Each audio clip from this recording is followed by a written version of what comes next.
Okay. Hi, guys. Let me just introduce myself. My name is Jill Lerner, and I've been doing this for 150 years.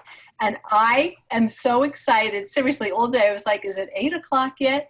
I was so excited for Lisa Noto to jump on here because you are all going to be blown away. So I hope you're in a comfortable chair because I'm telling you, she could hold your attention for 12 hours. Let me tell you a little bit about Lisa. Not only is she drop dead gorgeous, and she didn't tell me to say that, she started Pampered Chef in 1998. She has kissed the ground ever since. And the one thing that she is most proud of this year is that she earned excellence awards in 4 categories. And that is, my friends, a very big deal, a very, like maybe 1%, not even, Huge. that in all categories, which is unbelievable. She has earned every trip. She has earned everything. She has grown. What a year she's had. She has grown this ginormous organization. And I am telling you, she knows it. She says it, and she's so funny. Wait till you hear her. So Lisa, if you want to say anything else about yourself, feel free. But take it away, my love. Well, I just want to say that I appreciate Jill asking me to speak on this, but I truly do love sharing where I have come from and what I have evolved into, because clearly there are people that come into this business and promote to national executive director in 6 months.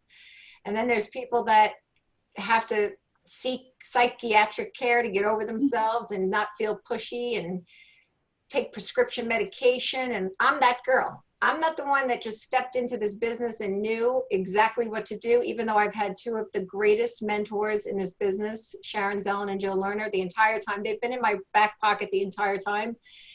And, you know, if you're brand new and Jill tells you something, just trust her and do it. And like the old saying, do it scared, because Jill made me step out of my comfort zone early before I even knew what a comfort zone was. And sometimes when we have the ability to look back 20 years, we can kind of step out of the role and see now, oh, that's why she told me to do that. And that's why so tonight it's about recruiting. And even if you are a solid recruiter, which many of the faces staring back at me are definitely solid recruiters, you might need a new twist on an old, skill in this business to teach your teams, or just to reinvent yourself. And I want to welcome you. I did this for my own team. I called it Recruiting Bootcamp 101. And I'm just super proud of everybody for being here, because it means you want to learn how to share the business opportunity. You want to get more comfortable overcoming objections. And I really feel that recruiting, or welcoming new consultants, however you phrase it, is the aspect of the job that we can conveniently go around and avoid. We can collectively decide not to talk about it, not to ask. And as we go through the training tonight, I want everybody to think of, if you were to host a show with someone, would you ever not tell the host what they earned for free? No. Would you ever keep that a secret? No. If the host earned 5 half-price items and the 60% off host special, would you keep that a secret? Nope. Would you keep it a secret that they earned the free guest special if they spent $80? Nope. But have we all, and I mean all of us, kept it a secret that they could use $25 or $50 of their free product value earned to get a kit? Yep. Yeah, we've all done it. Some of us do it right now. I don't like some of my hosts this week, so I might not do it this week. I don't know. But we have conveniently skipped over that part. Look at this. What's her last? Alyssa? She's already squirming, laughing. So I want you to make a deal with yourself, because I feel, in my personal experience, recruiting was a skill, but it was also a head game. I had to get out of my own head. And maybe you're new and you're feeling like, I have no clue what I'm doing. How could I possibly start a team or bring somebody on when I have absolutely know what I'm doing yet? Or maybe some of you were like me and didn't want to appear pushy, or you were afraid what other people would think of you when you asked. Or maybe you were like me and didn't like rejection. It's not pleasant to hear no. Nobody wants to feel bad. Well, the first step is realizing something very important, and that's what stops you from asking. So for some of you, it may be one, two, or all three of the things I just mentioned, but identify what's preventing you from inviting people to join the business. And recruiting isn't something we do to someone, it's something we do for someone. So it's very difficult to feel pushy if we take ourselves out of the equation. It's not about, and we're going to touch on this, it's not about what's in it for me, because that's really when it makes us feel uncomfortable, when we're doing it to benefit ourselves. But when we have the other person in our focus and what this business can do for them, and it's completely off of us, then it can't feel pushy when we're trying to help others get ahead.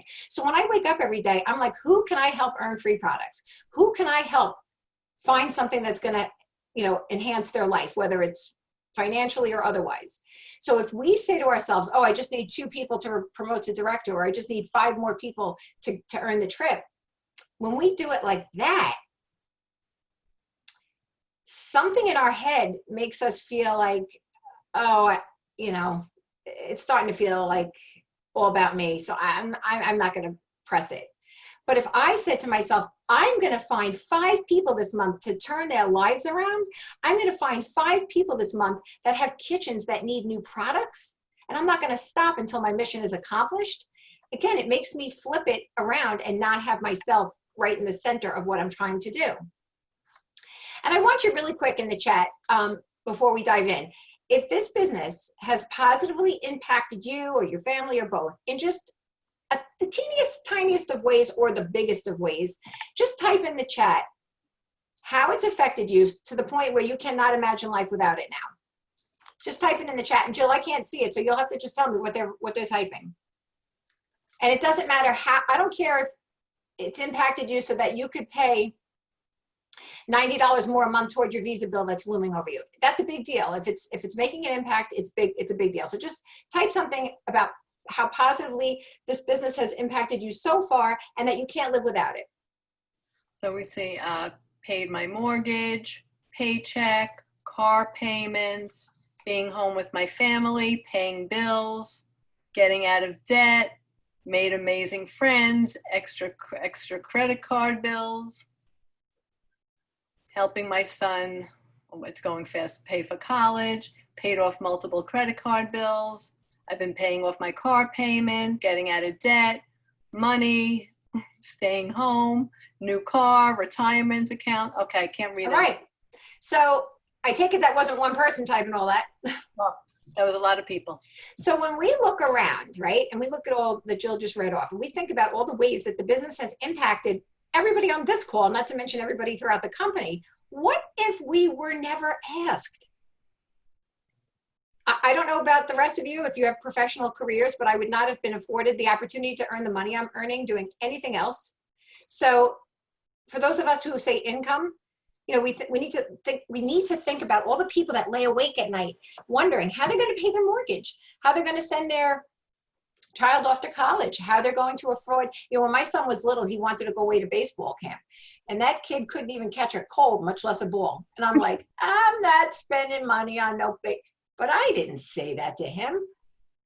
And I thought to myself, this job is going to be able to help me say no a lot less than I would have if I didn't have it. So think about it at night. Again, take ourselves out of the equation. Think about who is laying awake at night that needs something, that needs the friendship, that needs the products without having to purchase them, that needs a sense of community, that needs something to stimulate themselves.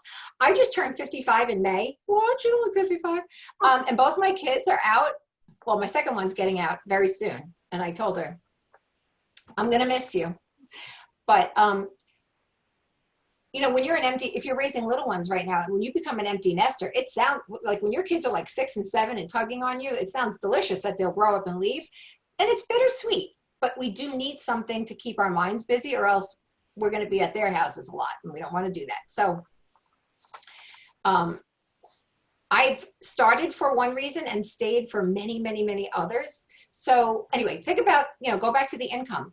And when you think about if you don't have a career where you can earn a lot of money by just adding a few extra hours to your workday, where could you go and work for someone else part-time to earn this kind of money? And now, completely from home, okay? So think about holiday time when people break their backs working retail for, $15 an hour. That gets taxed. They have to work when they're told to work, and the amount of hours they're told to work. And just picture other ways people would have to earn this money. Now I would like you to just type in the chat really quick, just what's your main why? What keeps you learning if you're new? And what keeps you at Pampered Chef if you've been here a while? What is your main why? And it doesn't have to be a paragraph. It could just be, if it's money, money. If that's the biggest why. My family, commission, trips, money. When you say your family, is that because you want to be home staring at them all day, or you want to be able to afford things for them? Because honestly, say it. I don't know if I could deliver it right. This parenting is hard. It's hard when they're little. It's hard when they're big. I want them off my payroll. Money for trips. I told my kids last week, I said, I don't know if I'm cut out for motherhood anymore. Okay, so with regard to income, and I'm going to use that one because it's the biggest one. I just want you to think, and this is a common question we hear in a lot of different things, but I want you to think 5 years, 10 years, 15 years down the road, really quick. Just think in your mind, what does your income look like if you grow a team, and that team grows a team, and that team's team grows a team, and everybody keeps growing? What will your income look like in 5 years or 10? Picture that. Even if you can't picture it, picture it. Because in the middle of the word believe is the word lie. Sometimes we have to lie to ourselves. But now I want you to picture that income if we decide not to do anything about getting past our fear. And what is that income going to look like in 5 or 10 or 15 years? The only way to grow that income is to get past what is holding us back. And I promise you, there's nothing you're going through that somebody else on this call, myself, I've gone through every single setback and everything, reason why not to recruit. I had to learn how to do it. And for some people, it could take years, and for some, it could take weeks or months. Just don't let it take as long as I allowed it to take for me. Because we didn't have the tools we had back then. It's like the old walk into school in the snow with no shoes on. It's kind of that story. When we started 22 years ago, and it doesn't make me feel old, it just makes me feel lucky. We didn't have computers. We didn't have cell phones. We literally drove to a host's house with directions on the back of our business card, make a left, make a right. And then if you didn't find the house, you had to pull over and get a payphone. Like, that was hard. So, think about what stops us from recruiting. Think about what that paycheck wants to look like, because if you're on this call, you want to get past what's stopping you, or you want to reinvent yourself to start recruiting again and start recruiting quickly now that you've learned the virtuals. Because again, that stunted me a little bit. I had to learn virtuals. How can I recruit a virtual consultant if I don't know how to do it? That kind of thing. And I want you to just think about when you're feeling like not asking, what's the emotion behind it? Because if we're about to ask someone and then we chicken out, 1000% of the time, that's about us. Unless the person's done something where they just turned you off and you just don't like them, and they don't deserve us. But if we have chickened out because we thought they had enough money, or they didn't have enough technological experience, or, oh, she'll never say yes, he'll never say yes.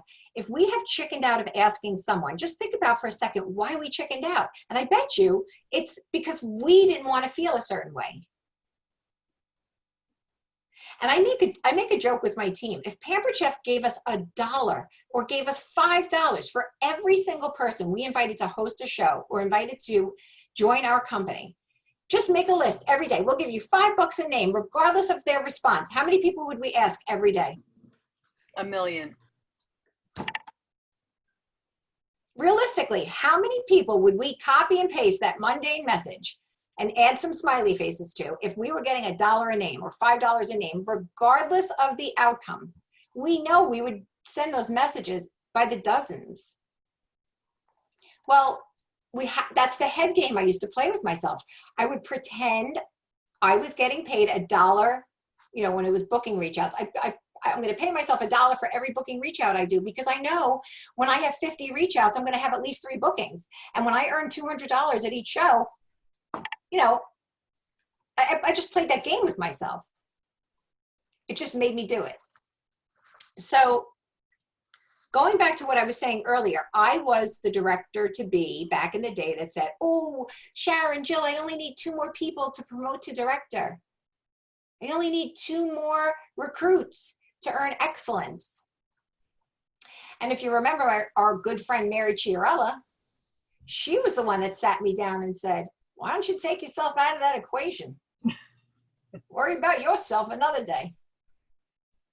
She goes, why don't you focus on how you can change the lives of 2 more people? How about that?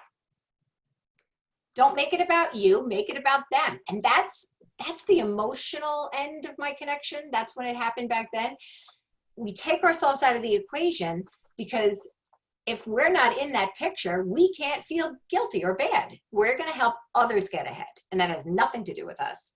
Just like when we're thinking about upselling a customer, we can't spend other people's money with our wallets, with our mindsets. And the downline director on my team, Laurel Walsh, she taught my team that. She worked in retail for many years, and she said, when you're thinking about inviting a customer to add another product to their order that's going to complement something they're already purchasing, but you're afraid to ask them to spend more money, that's in our head. We can't spend other people's money with our mindset. Does that make sense? So don't get me wrong, it's vital to have measurable goals. It's vital to keep track of how many consultants you are away from your goal of excellence or promoting to the next level and building your team. Don't get me wrong, that's a vital part of, we need to write down our results, we need to write down what we're working toward. But in our minds, when we think, oh, I only need 2 more recruits, switch that thinking around to, I need to change the lives of 2 more people. And say it over and over again. Because I think it just gives it a new spin when we focus on others. And if fear is stopping you, I'm gonna go in for my iconic example of what we tell a child when they say, our child, when they say they can't do something. What would we say? What do you think I said to my son when he was 8 and said, oh, I don't think I can play baseball? You can do anything. You can do anything. He didn't know I was thinking you can't even catch a cold, much less a ball. He didn't know that. But I wasn't going to tell him. So if you would take that same language and build someone up, even if you didn't believe in them at the moment, but you would have never let on that you didn't believe, we would take this language and build up another person, and we would speak to that other person the way anybody who loves somebody would. Why don't we get that same treatment? Why don't we deserve that same treatment to ourselves? Because if that inner voice that's talking to you was a friend, would you still be friends with that person tomorrow? So the inner voice that we all have, the one that's not nice to us, if that person was a real live, living, breathing friend, would we keep that friend around? Would that be the first one on our guest list at every party we had? We need to hold ourselves to the same high expectation and the same regard that we hold our children, our spouses, whoever we love the most in this world. Hold ourselves with the same regard we do others, and expect out of ourselves what we would expect out of them. Because I feel like when we make the same good choices over and over and over and over, they will become an automatic thing. When we use the same word, we're going to go over some word choices tonight. When we use the same word choices over and over and over, and don't go scrambling to write anything, because I'm going to give Jill the PDF to share. But when we use the same word choices over and over and over, it's going to become second nature. And back in the day, remember cooking parties? Somebody would say something to us face to face, and we had to be like on our game. We had to remember what to say. Now we just have to screenshot it if we don't know how to answer it, send it to our director, and get the right words. So there's no reason to answer something incorrectly. You know, hit songs. My talent wasn't singing, Sue, so I wasn't going to sing anything. But when you hear a hit song, that song is not sung 15 different ways. Many of us know the words to our favorite songs. Those songs are sung the same way every single time, and that's how we're able to memorize them. So when we use the same word phrases, when we ask the same kinds of questions in a really good way, then we can commit that to memory and we'll become very confident. In the meantime, we have copy and paste. No one's ever going to love to feel rejected. No one is ever going to love hearing the word no. But we give ourselves the no. We give it to ourselves in a beautifully gift wrap box every time we don't ask. We just hand ourselves the no on a platter when we don't ask.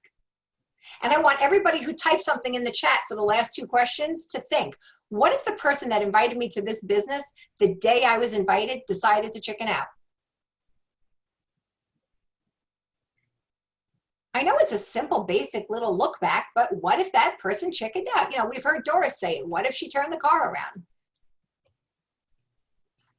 I know I would not be in the lifestyle that I'm able to be in if I was not a college educated person, and I would have worked for somebody else my entire life who would have determined my worth.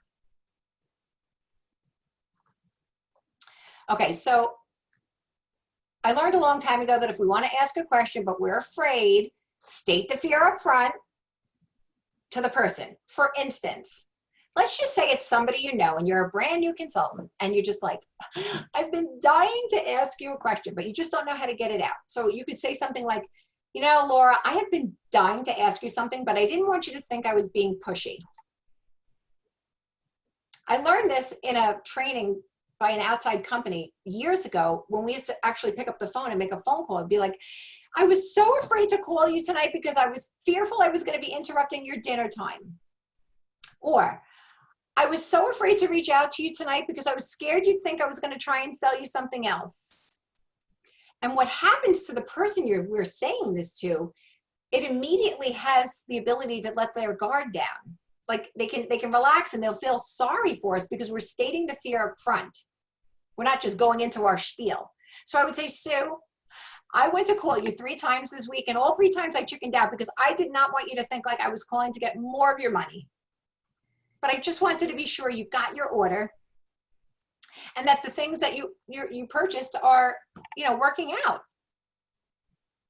That was back in the day if we had a phone call. Now that could be a text or a private message. But if you're scared, we can just state the fear up front. I was scared to reach out to you because you ordered in January and it's still not here. You know, something like that. I didn't know Pampered Chef gave that meaning of Christmas in July. Order in July so you have it by Christmas. But I used to be afraid to check in with customers. I'm going to give you a real story from today. I used to be afraid to check in with customers because I was fearful that, oh, what if they didn't like it?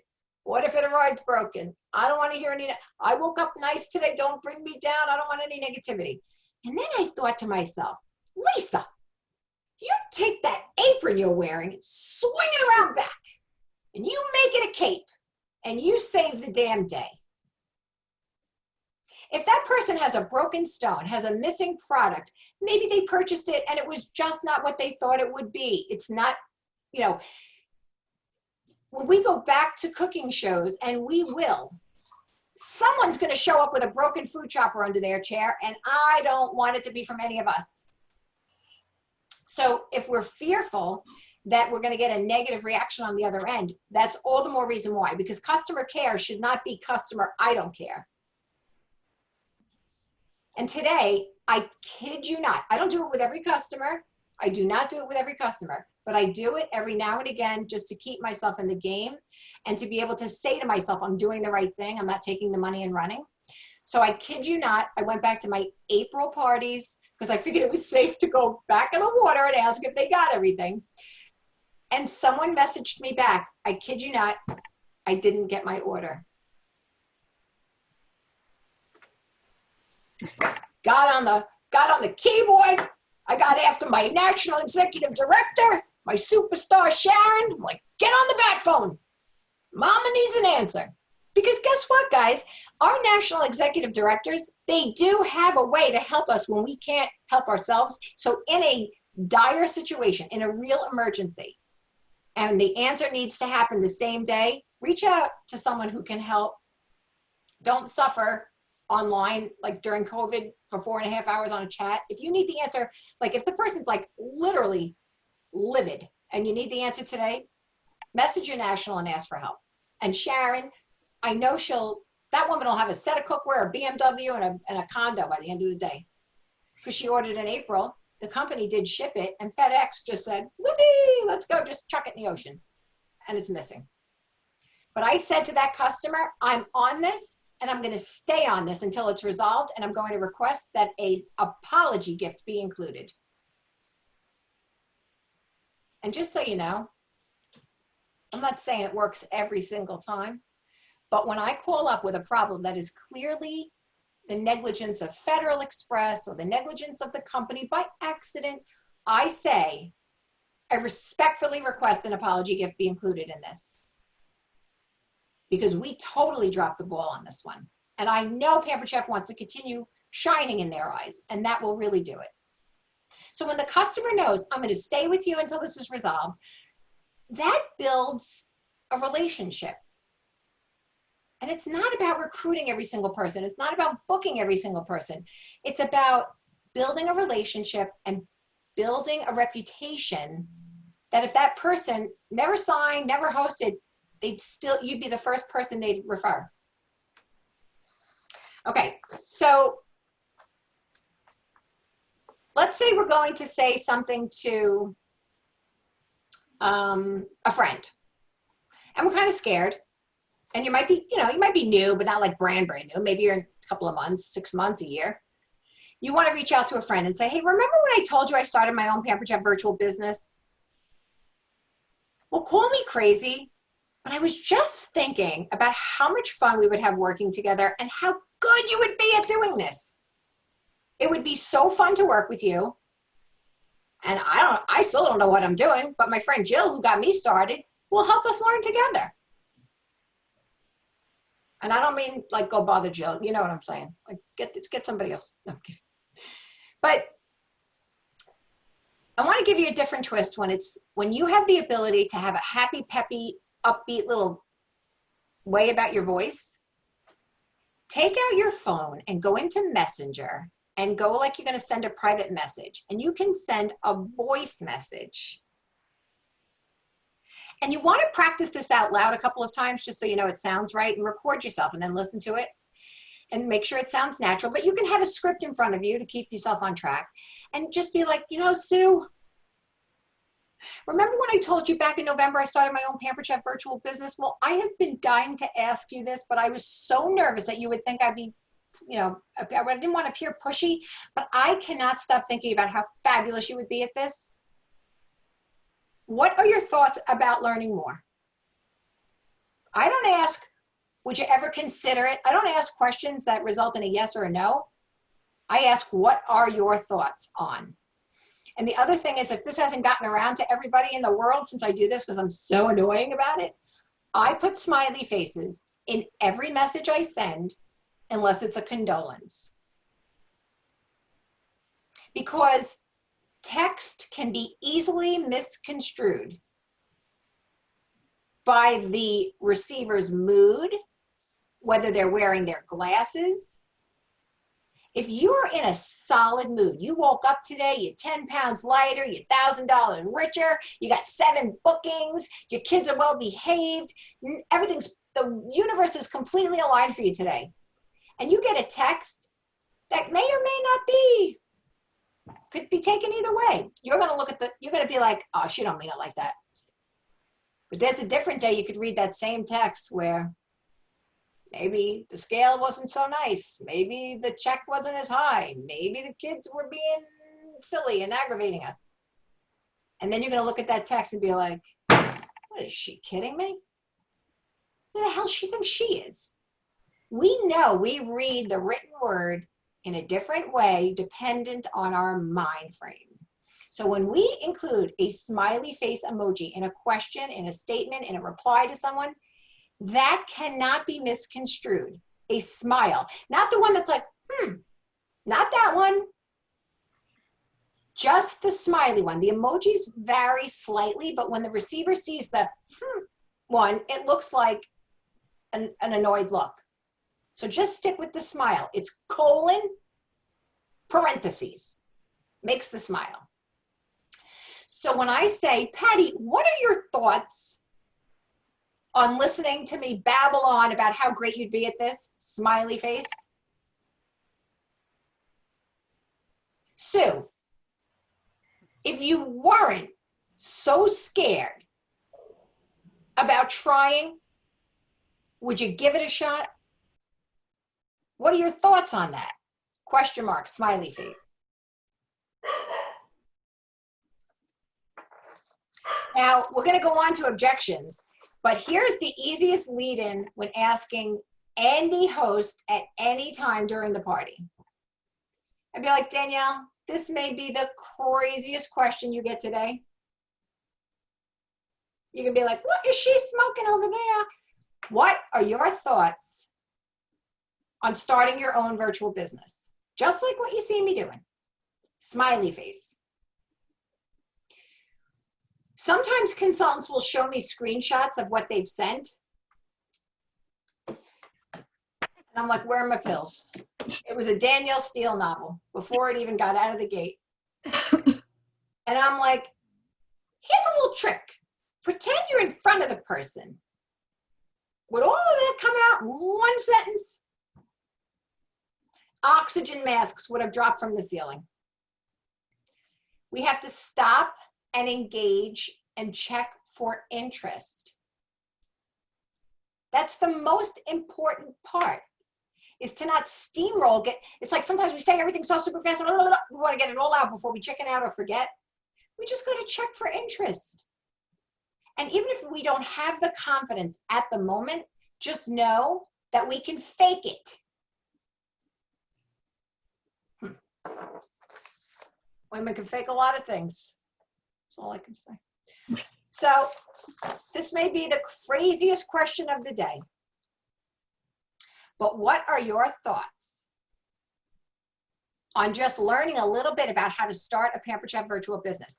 If I gave you, look at Michael Reeves, you know, if you were given $1 by me, I'm going to take cash out of my piggy bank. I'm going to say, Sue, I'm going to give you $1 for every person you message today. I don't care if they answer you. I don't care if they say yes or no, or they just read it and leave you in the dust. How many people would you message today? I can't be the only crazy person on this call that says, oh, I'd message 50 people if I didn't care, right? Is that a way of thinking about like a good mind trick? And I'll tell you right now, because in those reach outs, there's going to be some gold nuggets. And if we've forced our children to do homework over the years, if we've held ourselves accountable to going to another job, because if we didn't, we wouldn't have the job. We have to hold ourselves accountable to doing this. And if you're on this call, you want to grow a team. I could have never in a million years known what this would have looked like 22 years later. And guess what? I don't regret that it took 22 years. I'm just happy it happened. But what we know now and the tools we have in front of us now, it doesn't have to take long at all. But it's personal accountability. Because if we sit here and think, if I'm going to force my children, and a lot of you homeschooled, because I told my kids, thank God you're grown, we would have been in detention the entire time. We wouldn't have gotten out. No gym, no health class, nothing. Detention and lunch would have been the homeschooling schedule in my house. But if I would have held them accountable to doing their homework, why didn't I hold myself accountable to doing my booking reach outs? And I have my notebook, and my notebook is here, and I don't get any Netflix. I don't get any ice cream man. I don't get to go online shopping. I don't get anything until the booking reach outs or the recruiting reach outs are done. And guess what? It feels good. Because it's not about who said yes at the end of the day. It's about forcing ourselves to do the necessary tasks that we need to do to be in business. Because when we treat it like a business, so will everybody else. And if we sit in our seat and say, it's never going to be me, I'm not going to ever be like Jill, or I'm not going to be like Laura, or I'm not going to be like Danielle, or whatever, then guess what? You just wrote your ending. You won't. Because I spent so many years saying to myself, that's never going to be me. And thankfully, I had people like Sharon and Jill and my friend Mary and lots of talented people in this company tell me, snap out of it. Why not you? Why not you? And again, it was a mind game for me for many, many, many years. But once I made that switch, that confidence is like gold bars. It grows with value, that confidence. It changes and it grows with value. And again, as a woman, aging into our 50s, 60s, you know what? The universe kind of pays us back a little bit and says, hey, you know what? We're going to give you a little more confidence because you've earned it. And I think with age, we get that as a gift. If you have a guest in a party, and we know these guests now, at a cooking show, it was the person that's like, oh, I love that, and I love that, and I have that. In a virtual party, it's someone who's commenting all the time. And as a side tip, a virtual party should have 50 members in that party. 50, not 30, not 40. We should have every host say, I'm gonna give you a magic question to ask your host. At the beginning of every party, we're going to ask our host, would you like me to share with you the daily tips our most successful hosts swore by when they had their parties? And that could even be a voice clip. Would you like to hear the daily tips that our most successful online hosts swore by when they held their parties? I don't say my parties, I say our parties, as if to imply company-wide. Our most successful, they swore by these. Would you like to know them? The daily tips. No one said no to me. And that's the permission to get them to do their little copy and paste dance every day. But why do we want 50 in the group? For a lot of reasons, but here's an important one. When you hit 50 members in the group, Facebook lights up something called insights. And in the insights, it's the top 10 people who were the most active in the commenting in that whole party. So what do you think those 10 people now represent? They're your hot ticket guests. They're your rock star guests. They're your first booking leads and your first recruiting leads. And from which, if you're giving out a prize, pick somebody in the top 10. Only give it to somebody who deserves it. Word up. Don't be giving it to nobody who didn't purchase nothing. So if you have a guest at a party, I'd be like, Tracy, you're not going to know what this expression means, rock star guest, but you are a rock star guest. You are what us consultants call the person who makes the virtual party the best experience for whoever invited you. So I'm going to ask you a crazy question now that I gave you this compliment. What would you think if I asked you just to think about starting your own Pamper Chef virtual business? What would you think? What are your thoughts on that? Smiley face. I talk so loud, the people down the block who work for Avon are learning tonight, okay? But what are your thoughts on starting your own virtual business? Even if you're brand spanking new, look at all the people on this call. We've accepted engagement rings with less fear, okay? Now let's get to some objections. And in this part, I want to do live. I want to hear common objections to somebody who has been invited to try the business and gave you something that kind of stumped you. Someone come out of mute if I don't want to lose my unemployment. Who said that? Me, Kathy. Oh, I'm different. All right, so just for argument's sake, unemployment, you can work and be on unemployment, but you have to check in your local area what the rules are, and I believe that they deduct your earnings from whatever you know, it's state by state, it's different. So I would say thank you. And I call it my objection sandwich, because the way I start the response and the way I end the response is always the exact same, and the middle is going to be what they came at me with. So I would say, Kathy, thank you so much for being honest. You certainly wouldn't be the first. And if you're writing all this down, please stop, because I'm going to send Jill the words. Don't write. So thank you so much for being honest, Kathy. Smiley face. You certainly wouldn't be the first to reach out with that question. If you weren't concerned about how it would affect your unemployment, would you be curious about learning more? Smiley face. Because I have found more often than not, an objection is more like a talk me into it. Help me get past it. If you could help me get past it, I just might. If you could show me how to get to that cooking show when I'm legally blind and I can't drive, I might try it. I have a question. Who's that? Danielle. Hi, Danielle. Hi, I had a host tonight. I was closing. She told me that she will get back to me in October when she goes back to work, about becoming a consultant. How would you have handled that? I would have said to her, thank you so much for responding. And I must ask you, what made you decide to say you'd try it once you went back to work? Mhm. I'm just curious, smiley face. And here's my take on this, Danielle. Let's say it's a teacher and that teacher's had it up to here and they literally just want to go on autopilot for June, July, and August simply because they can and they don't want to think about anything. They don't want to do anything. Sometimes people are only going to be productive when they're productive. Okay, I understand that. So just to be clear on the answer, I would just say to her, thank you so much for responding, smiley face. I'm just curious. I've never heard this before. What would make you want to try it at a time when you would be more busy than you are now? And you'll get her reason or his reason, because it's not a blanket reason. I think it's very individual, but that's where my mind would go. This person has had it and they just want to be on a lounge chair sucking their thumb for 3 months. That's just call me clairvoyant, but that's my guess. I appreciate it. Thank you. No problem. So always start out with thank you so much for being honest. Thank you so much for responding.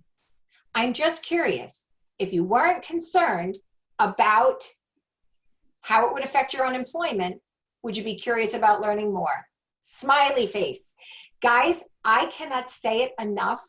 If we do not include the emoji, we have no way to transfer the softness in which we are asking these questions. Because if the person was smiling in front of another person, the smiley face emoji transfers that. And it takes the seriousness and the heaviness out of the question. It almost just adds a little more curiosity instead of nosiness. Who else has a different objection they would get? I've been invited to 5 parties this week. All my friends are pamper checked out. Nobody will buy from me. Take it away. Not about me. I would say, first of all, thank you so much for being such huge supporters of this amazing company I work for. And you certainly wouldn't be the first to respond with that. If you weren't concerned with how you would get started and who would support you, would you be curious about learning more? Because really, that's their concern, Laura, right? Oh, all my friends are all partied out. They've all hosted. They've all purchased. So if you weren't concerned about who would get you started and who would support you or not support you, if you weren't concerned about that, would you be curious about learning more about starting a virtual business?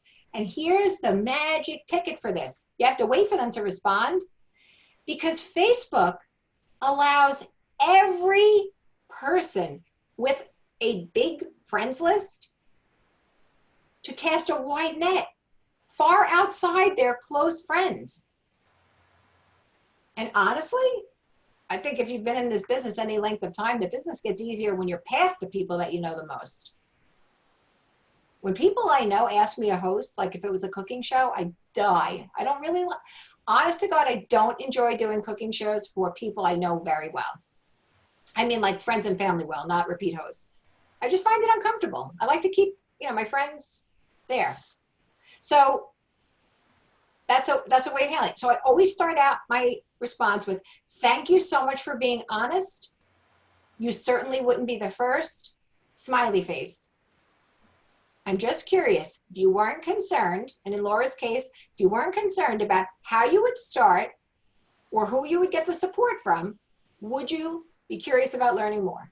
And if at that point it's a no, I clarify, because sometimes we can tell really really obviously, if it's a no, don't talk to me ever again. And we can, maybe it's a no, not now. So just so I'm sure, is that a no, not now, or no, you never want me to ask you again as long as I live? Smiley face. Again, the smiley face, especially when you're trying to make a joke, emphasizes that it's a joke.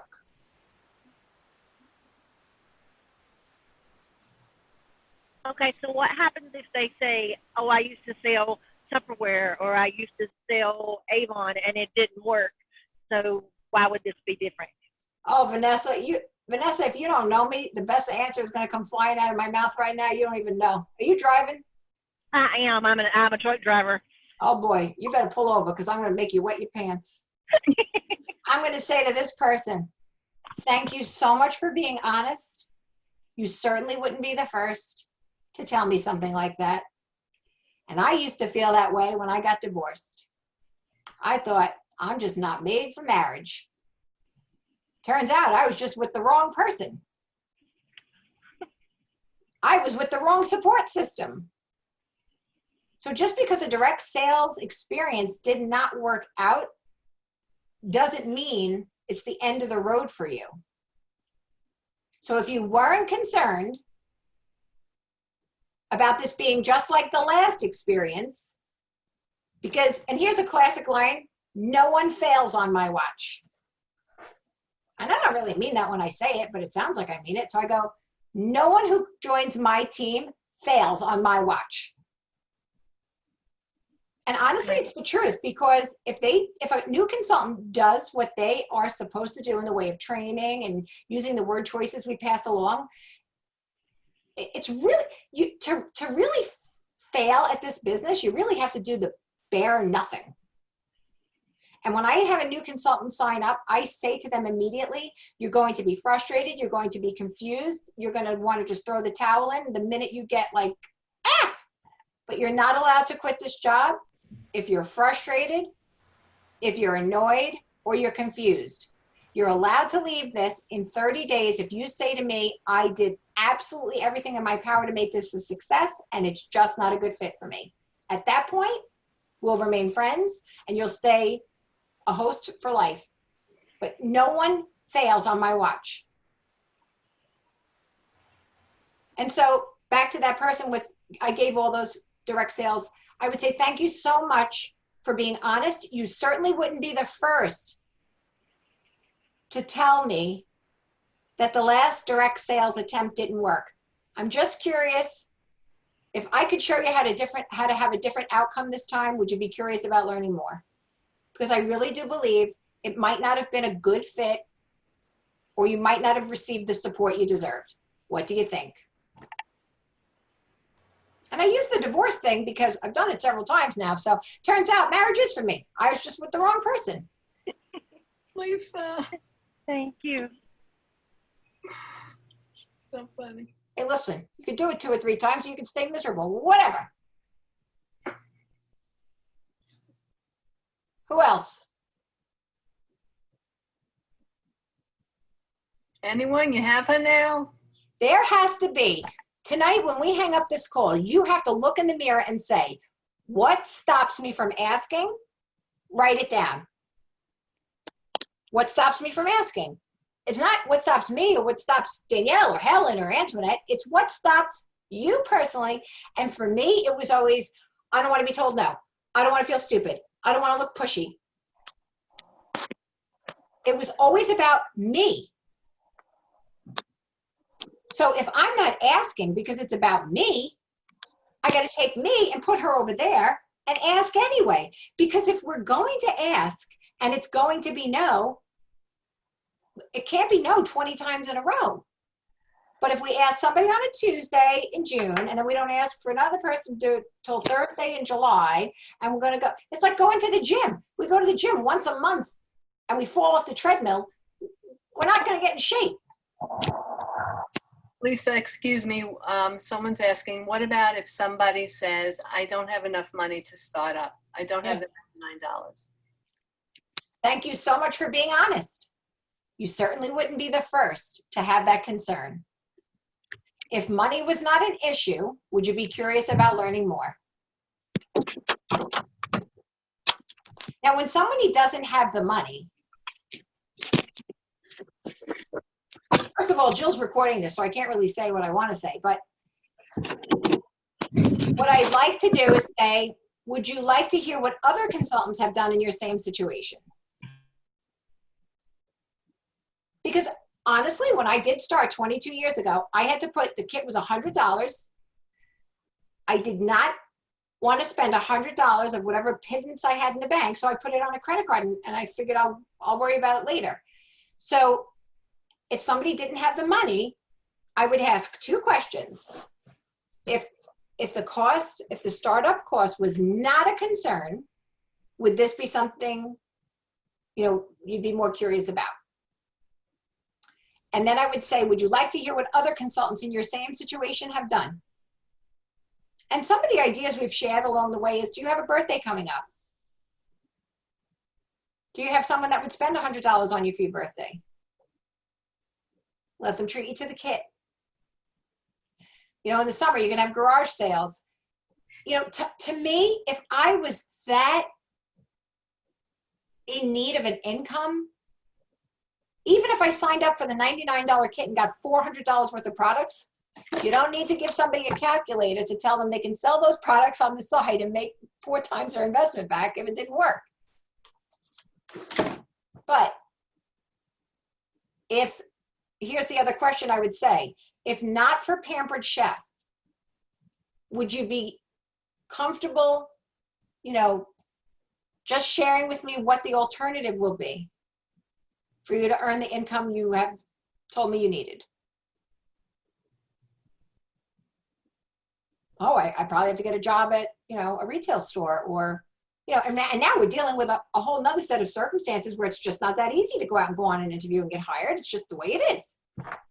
It's just like a week before Christmas, you're not getting a job. Jobs were filled weeks before. So in a situation where jobs aren't just being handed out left and right, I'm just curious, if Pampered Chef is not the answer, what, do you have other options? Smiley face. And that's where the smiley face is going to really add a little gentleness to the question. Get the person thinking, what are my alternatives? Because if you have a mother with 3 children that the husband works nights and he has to sleep during the day and she has to go, to work, what's the alternative for this family? I went into virtuals kicking and screaming. I wanted nothing to do with them. I got started in virtuals because my daughter's college is very expensive and I wanted to be able to help her. She goes to University of Connecticut. They call it UConn. I said, I know why they call it UConn, because it stands for you conned your mother out of too much money. And that's why I got started in virtuals, because I had this fear of getting left out. I watched all these other people that I have been chumming with in this company. There's an expression, chumming. Okay, so I've been hanging out with all these people that were cooking show consultants all these years, and they were starting to get into the virtuals. I had no more excuses. And my own team, I may have recruited some of my team, but my team is the one that trained me. And Sharon and Jill, just like they've always done, when I didn't want to do something, if they knew I'd be better for it, they gave me that little nudge I needed. Don't you agree, Lisa? Our company is such a safe place because people are looking. We could be safe at home, make money with a product that everybody wants. That's why it's booming right now. We don't got to shower. We don't got to get dressed. We don't got to. No, it's very safe. But the key is not how do we respond. The key is how do we get past what's stopping us from asking? And how do we get past that fear? So when you get a response from someone that you genuinely can't orchestrate the answer, screenshot it. Send it to somebody that you know can give you the right response, or post it on your team pages, and someone will give you the words. But it's not like we're right in front of the person where it's got to come rolling off our tongue. We have a chance to, I kid you not, I had someone the other day, and this is how my confidence has grown. I had someone the other day I invited to host a party, and it was a reach out she was from like a February show or whatever it was. And I've never had someone answer me like this. I started out with the recruiting question because you want to start out with the biggest question first. Hey, Laura, it's Lisa from Pampered Chef. I haven't spoken to you since Mary's party back in February. I know that this is going to be the craziest question you get today, but I'm going to ask it anyway. What are your thoughts on starting your own Pampered Chef virtual business? You want to start out with the biggest question first because when they say no to that, you can go on to hosting. So we had made a little bit of small talk. I could tell she was being a little icy, but then I went on for the booking and I said, well, at least let me treat you to, a selection of new products because two of our biggest host months of the year are rolling out. And you know what her response was? I paid my daughter to do these booking reach outs. And when she was in her room on her laptop, she's like, oh my God, look what she said. She's so mean. I don't know how you do this. And I go, what'd she say? She said, I kid you not. She goes, to be honest with you, I wasn't very impressed with you. I was not impressed with your show. And you took too long to answer my questions. Wait for it. She then says, I used to work for blankety blank blank. I didn't even recognize, it must have been a direct sales company, but I had no idea what the name of it was. And I would have never waited as long as you did to answer questions. And I'm like, yeah, operative word used to. Okay. I'm like, Smiley face. get my permission statement. But I didn't, of course. But now 10 years ago, 15 years ago, 20 years ago, oh, she would have made me cry. I would have eaten a pint of Haagen-Dazs. And all I did was I said, 11% of the people I meet in my life are not going to like me, and that's okay. And if she wasn't impressed with me, then she's entitled to not be impressed with me because those are her feelings. And I wrote back, thank you so much for being honest. I am so sorry that the experience did not measure up for you. That certainly was not my intention. Smiley face. And then I looked through the feed and she was asking me all kinds of questions and I was answering it like a banshee. And I said to her, just to explain myself, I might have taken too long in answering if I wasn't tagged in the question in the actual party. That's just my explanation of it.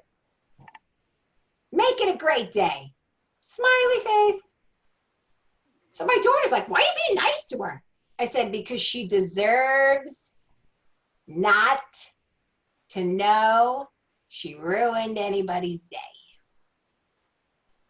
And I just thought, what an unhappy person. Like that person could have ignored my messages. They could have blocked me. They could have just said, no, thank you. She had to go as far as saying, I was not impressed with you. Yeah, I'm not impressed with me either some days. Let's be friends. But it's like a bully. It's like when your kids are in second grade. I used to tell my kids, if somebody leaves their house today with the intention of making you cry, that's on them.